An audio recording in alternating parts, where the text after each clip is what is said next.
देखिए, यहाँ कोई आपस में कोई कटता नहीं है। सबकी आशा और आकांक्षा रहती है कि हम विधायक बने, एमपी बने, एमएलए बने। कौन सा नया चीज़ में कुछ लोग ऐसे हैं जो स्वार्थ की राजनीति में लगे हैं, उनका सुपड़ा साफ होगा इस बार की राजनीति में वो कहीं रहने वाले नहीं हैं। जैसे एक मलेशिया चले गए तो बाकी जो लोग बचे हैं वो भी बाहर, देश से बाहर ही कहीं स्थान खोजेंगे, या नहीं तो एनडीए के पाठशाला में आके पढ़ाई करना पड़ेगा अगर देश और बिहार की राजनीति करनी है। राहुल जी तो अपने मंच से मोदी जी की माँ को गाली दिलवाते हैं, कभी कुछ करते हैं। उनको देश के किसी से संस्थानों पे कोई भरोसा है क्या? कभी इलेक्शन कमीशन, कभी कहते हैं ईवीएम खराब, कभी ईवीएम में हैक कर लिया गया। जहाँ जीत जाते हैं तो ईवीएम ठीक होता है, जहाँ हार जाते हैं तो ईवीएम खराब हो जाता है। तो ये सब वो कोई नोटिस ले रहा है आज के डेट में बिहार में? शाहपुर विधानसभा में 2 बार से हार हो रही है एनडीए के यहाँ पर, और मन से ही शिवहान सिंह कुशवाहा जेडीयू एमएलसी बोले कि यहाँ पर चाचा भतीजा को एक करने की जिम्मेवारी आपको दी है, क्या एक कर पाइए? देखिए, यहाँ कोई आपस में कोई कटता नहीं है। सबकी आशा और आकांक्षा रहती है कि हम विधायक बने, एमपी बने, एमएलए बने। कौन सा नया चीज़ है? और भारतीय जनता पार्टी के कोई भी कार्यकर्ता, चाहे वो प्रधानमंत्री के पद पर बैठा हो और चाहे वो बूथ का कार्यकर्ता हो, सबको समान रूप से यहाँ सिस्टमेटिक रूप से और शालीनता और अपने अनुशासन का पालन करता है। तो सब ठीक हो जाएगा, कहीं किसी की जिम्मेवारी देने की ज़रूरत नहीं है। ये कार्यकर्ता स्वतः और स्वाभिमानी, अभिमानी और डिसिप्लिन में रहने वाला कार्यकर्ता है। ये लठैत वाला कार्यकर्ता मेरा नहीं है पार्टी का। 2020 में इसका खमियाजा भुगतना पड़ा।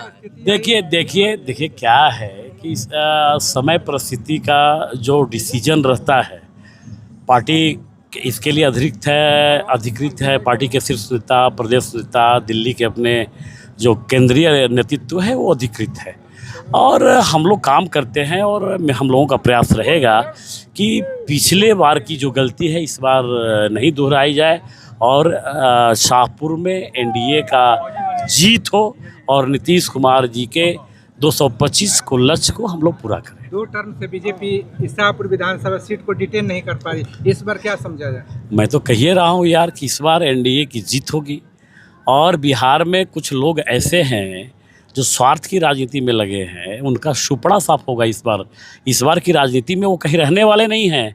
जैसे एक मलेशिया चले गए तो बाकी जो लोग बचे हैं वो भी बाहर, देश से बाहर ही कहीं स्थान खोजेंगे, या नहीं तो एनडीए के पाठशाला में आके पढ़ाई करना पड़ेगा अगर देश और बिहार की राजनीति करनी है। केरल विधायक है, वो तो कह रहे, दावा करते हैं कि करोड़ों का विकास हुआ है शाहपुर विधानसभा में। आप देखो, ये लोग तो भाई क्या नहीं कहता है, ये लोग तो कहने के लिए फ्रीडम ऑफ एक्सप्रेशन है, लोकतंत्र है।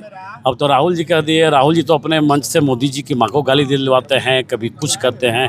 उनको देश के किसी से संस्थानों पे कोई भरोसा है क्या? कभी इलेक्शन कमीशन, कभी कहते हैं ईवीएम खराब, कभी ईवीएम में हैक कर लिया गया। जहाँ जीत जाते हैं तो ईवीएम ठीक होता है, जहाँ हार जाते हैं तो ईवीएम खराब हो जाता है। तो ये सब वो कोई नोटिस ले रहा है आज के डेट में बिहार में? राहुल बाबा तेजस्वी जैसे नेता को बिहार नहीं नोटिस ले रहा है यार। बिहार अब जाति पार्टी से ऊपर उठ के एक विकसित बिहार की तरफ बिहार चल पड़ा है, और इसमें सभी लोग इसका सहयोग कर रहे हैं। अब कहीं से कन्फ्यूजन नहीं होना चाहिए हमारे किसी नेता को भी, और किसी अपने पोजीशन के नेता को किसी तरह का कन्फ्यूजन नहीं होना चाहिए।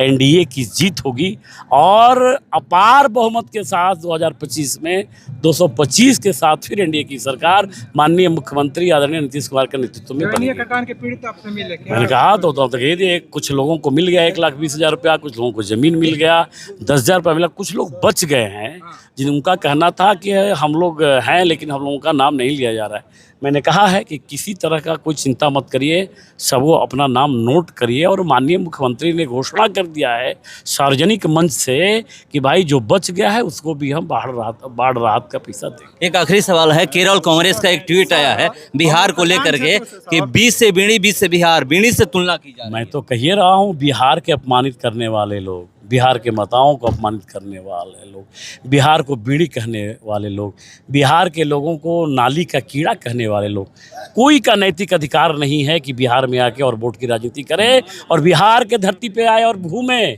मैं तो ये कहता हूँ बिहारियों से, आप सबके, आपके चैनल के माध्यम से मैं आग्रह करूँगा कि वैसे लोग जो हमेशा बिहार को प्रताड़ित करते हैं, बिहार को बदनाम करते हैं, बिहार के लोगों का अपमानित करने का जो काम करता है, बिहार में आने का कोई नैतिक अधिकार नहीं है।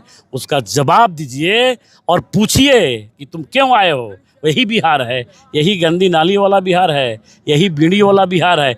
और मैं तो कहूँगा केरल के लोगों से कि जीएसटी जब सुधार आया, इसमें एक बहुत बड़ा सुधार होगा।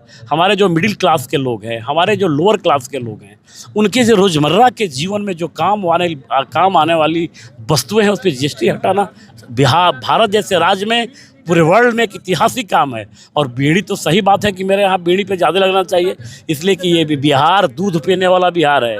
यहाँ दूध खाता है लोग, खोआ खाता है, मक्खन खाता है। नशा मुक्त बिहार की तरफ हम लोग आगे बढ़ गए हैं। अगर कर्नाटक में ऐसा चलता है तो चलो, हमको कोई आपत्ति नहीं, लेकिन बिहार में ऐसा नहीं होगा, चूँकि माननीय मुख्यमंत्री नीतीश कुमार जी और जो एनडीए की सरकार है नशा मुक्त समाज की तरफ चल पड़ा है। बिहार नशा मुक्त हो तभी बिहार का विकास होगा।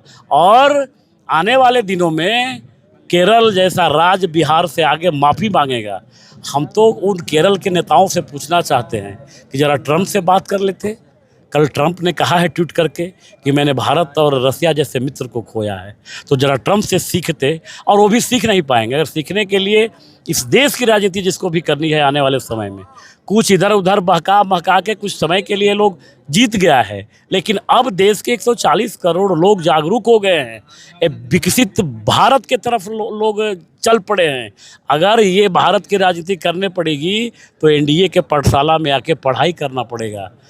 हम लोग तैयार हैं कि राहुल बाबा भी आए, तेजस्वी आए मोदी जी के पाठशाला में, नीतीश जी के पाठशाला में, उनको हम लोग पढ़ा देंगे, तब बिहार की राजनीति में सफल होंगे।